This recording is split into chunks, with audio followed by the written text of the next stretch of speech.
Dan Martin, relevansi yang akan kita bicarakan adalah sentralitas Kristus. Ada kecenderungan di dunia untuk menolak batu penjuru.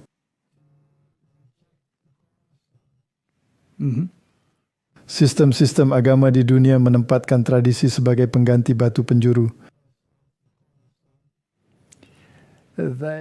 Mereka menyebutnya dengan nama yang sama, beberapa di antaranya, tapi apakah mereka mengakui relevansi dari klaim-klaim tersebut? Karena ada sebuah kerajaan, bukan? Dan kerajaan itu bukan dari dunia ini. Dan jika kamu ditebus oleh darah anak domba, maka kamu menjadi warga kerajaan itu. Maka kamu berada di dunia ini, tapi kamu bukan dari dunia ini. Sekarang jika kita melihat zaman di mana kita hidup, ini mengingatkan saya pada masa ketika Babel akan segera runtuh.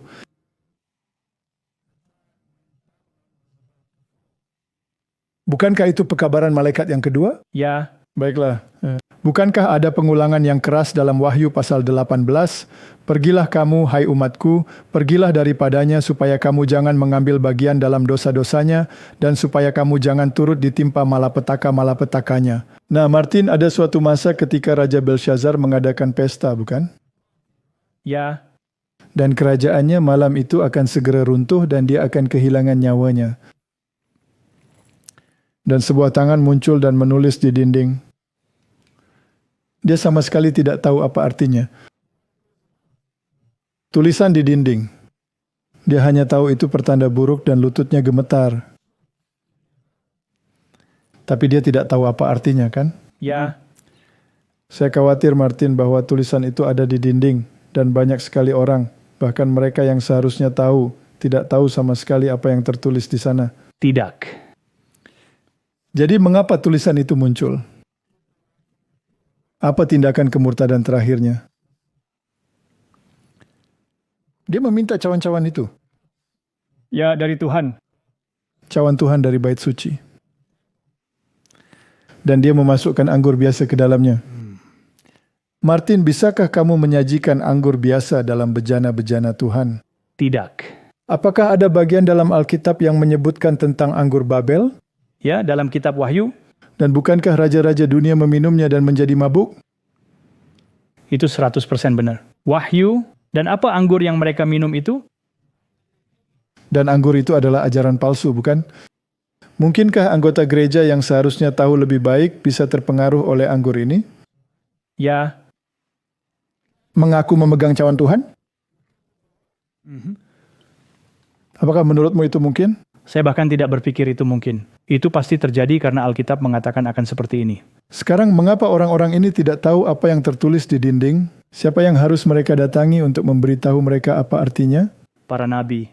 Seorang nabi. Mereka harus memanggil Daniel yang sudah tua, kan? Beritahu aku apa artinya ini. Apa ini mene-mene? Tekelu farsin. Apa artinya ini? Dia tidak tahu sama sekali bahwa kerajaannya telah ditimbang dalam neraca. Dengan kata lain, penghakiman telah terjadi. Di mana penghakiman itu terjadi? Di surga. Oh, pasti di surga, bukan? Ya, Apakah kita mulai melihat beberapa kesamaan? saya harap orang-orang melihat hal ini. Jika belum, saya rasa inilah saatnya untuk belajar. Baik, baiklah. Jadi orang-orang melihat tulisan itu dan mereka bertanya, apa itu?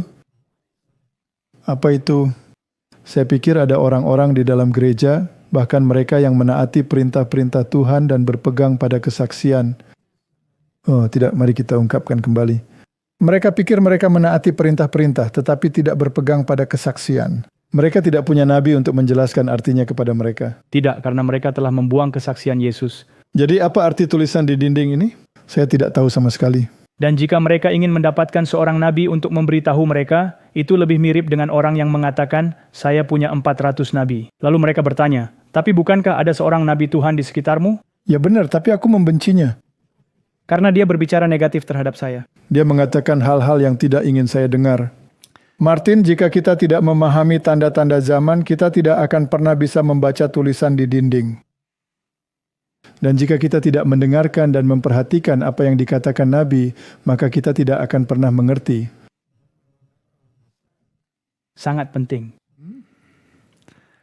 Jadi kita hidup di masa yang sangat-sangat penuh masalah. Dan apa saja persoalannya? Apakah pekabaran tentang sentralitas Kristus masih relevan?